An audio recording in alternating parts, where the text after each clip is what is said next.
పత్తి కొనుగోలును వ్యవసాయ మార్కెట్లలో పరిశీలించారు బీఆర్ఎస్ నేతలు.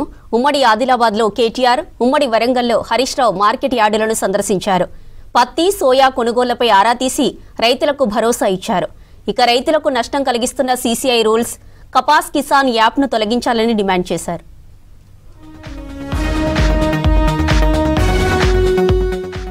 పత్తి కొనుగోళ్ల కోసం వాడే యాప్ను ఎత్తేయాలన్నారు బీఆర్ఎస్ వర్కింగ్ ప్రెసిడెంట్ కేటీఆర్.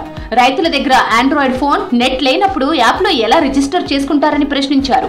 ఉమ్మడి ఆదిలాబాద్ లో పర్యటించిన కేటీఆర్ ఆదిలాబాద్ బైంసా మార్కెట్ యార్డ్లో పత్తి, సోయా రైతుల సమస్యలు అడిగి తెలుసుకున్నారు. తేమ శాతం పేరిట పత్తి రైతులను సీసీఐ మోసం చేస్తుందన్నారు. రైతులకు అన్యాయం జరుగుతుంటే బీజేపీ ఎంపీ, ఎమ్మెల్యేలు ఏం చేస్తున్నారని ప్రశ్నించారు కేటీఆర్. సహజంగానే ఇవాళ చలి ఎక్కువ ఉన్నది. మరి చలి ఎక్కువ ఉన్నప్పుడు చలికాలంలో మాయిశ్చర్ ఎక్కువ ఉండదా? గంతమందం కామన్ సెన్స్ కూడా లేదా? ఇవాళ నిజానికి ధర ఇవ్వాల్సింది 8,100, కానీ ఎంత ఇస్తున్నారు? బయట ప్రైవేట్లు అమ్ముకుంటే 5,900, 6,000, 6,200 ఎక్కువ వస్తున్నది. అంటే దగ్గర ఒక్కొక్క రైతుకు 1,200 నుంచి 1,400 దాకా నష్టం వస్తున్నది.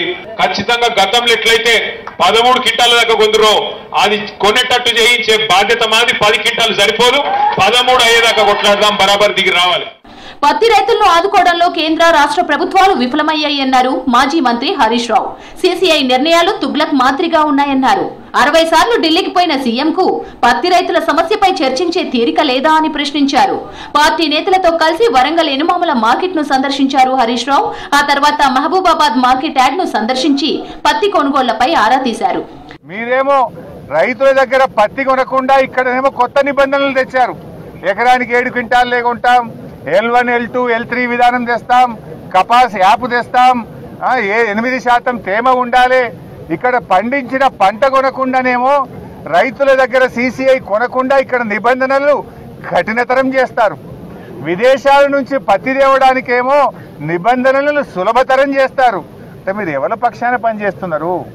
ఈ నిబంధనలు దళారులకు మేలు చేయడానికా, రైతులకు మేలు చేయడానికా? తెలంగాణ ఉద్యమకారుడు తోట రవి కుటుంబాన్ని పరామర్శించారు హరీష్ రావు. అనారోగ్యంతో ఇటీవల చనిపోయారు తోట రవి. కొరివి మండలం రాజోలులో తోట రవి స్వగృహంలో చిత్రపటానికి నివాళులర్పించి కుటుంబానికి ధైర్యం చెప్పారు హరీష్. పార్టీ అండగా ఉంటుందన్నారు.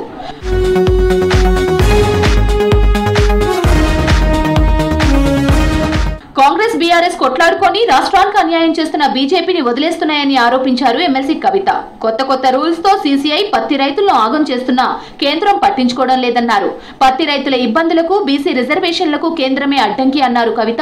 బీసీలకు 42% కోటాపై బీజేపీ, బీసీ ఎంపీలు మాట్లాడడం లేదని ఫైర్ అయ్యారు. మనము ఒక పక్క బీఆర్ఎస్, ఒక పక్క కాంగ్రెస్ కొట్లాడుకొని రాష్ట్ర ప్రజలందరం కూడా బీజేపీని వదిలేస్తున్నాం. మనం యాక్చువల్గా పత్తి కొనాల్సిన బాధ్యత ఎవరిది? పత్తిలో తేమ శాతం డిసైడ్ చేయాల్సిన బాధ్యత ఎవరిది? భారతీయ జనతా పార్టీ నాయకులు తప్పించుకొని తిరుగుతూ ఉంటారు. అదేవిధంగా 8 మంది ఎంపీలను ఇచ్చినాం మనం. వాళ్ళు ఒక్కరు కూడా ఒక్కరోజు మాట్లాడతలేరు. బీసీలకు అన్యాయం చేసేది బీజేపీ పార్టీయే, అయినా ఒక్క బీజేపీ ఎంపీ మాట్లాడాడు. బీఆర్ఎస్ నుంచి తాను బయటకు రాలేదని, కుట్రతోనే బయటకు పంపించారని చెప్పారు కవిత. తుమ్మల నాగేశ్వరరావు వంటి నేతలు వెళ్లిపోవడం పార్టీకి నష్టం కలిగించిందన్నారు.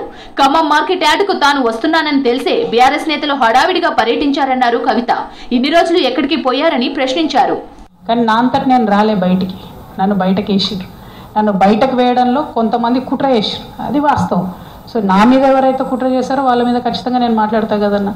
సో కేసీఆర్ గారు నేనేమనట్లే, ఎందుకేమనట్లే, ఆయన ఇట్లాంటి చిన్న విషయాలు పట్టించుకోరు. కాకపోతే నన్ను కుట్ర చేసి నా కుటుంబానికి, నా పార్టీకి కాకుండా చేసిన వాళ్ళని డెఫినెట్ గా అంటా కదన్నా.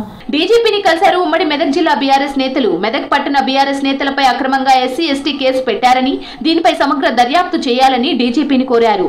కాంగ్రెస్ నేతల ప్రోద్బలంతోనే బీఆర్ఎస్ నేతలపై తప్పుడు కేసులు పెట్టారని ఆరోపించారు. తప్పుడు కేసులు వెనక్కి తీసుకోకపోతే తీవ్ర పరిణామాలు ఉంటాయని హెచ్చరించారు.